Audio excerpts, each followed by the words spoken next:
बागलुङको तमानखोला गाउँपालिका वडा नम्बर 6 स्थित नर्जाखानी र भित्री वनका नागरिकलाई जोड्ने गरी 287 मिटर लामो झुलुङ्गे पुल निर्माण सुरु भएको हो।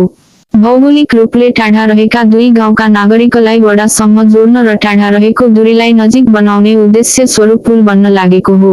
गण्डकी प्रदेश सभा सदस्य माननीय दोर्ण कुमार कुबरको पहलमा कुल 2 करोड 20 लाख लागतमा बन्ने उक्त पुल आगामी मङ्सिर महिनासम्म सम्पन्न गर्ने लक्ष्य लिएको छ।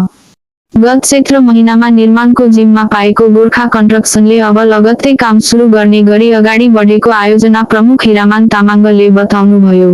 पुल निर्माण भएसँगै बर्सातमा ठाडो खोलामा जोखिम मोलेर हिँड्नुपर्ने बाध्यता र करिब आधा घण्टाको दूरी छुटिने स्थानीय तम बहादुर छन्त्यालले बताउनुभयो। गण्डकी प्रदेश सभा सदस्य दोर्ण कुमार कुबर, तमानखोला गाउँपालिका अध्यक्ष जोकलाल बुढा, वडा नम्बर 6 का अध्यक्ष चित्र छन्त्याल जनप्रतिनिधि, स्थानीय नागरिकको बीचमा पुलको शिलान्यास गरिएको हो। त्यस्तै सांसद कुबर र गाउँपालिका अध्यक्ष सहितको टोलीले सोही वडाको पातले गाउँका नागरिकको समस्या र त्यहाँको विकास निर्माणको सन्दर्भमा नागरिकसँग अन्तर्क्रिया गरिएको थियो।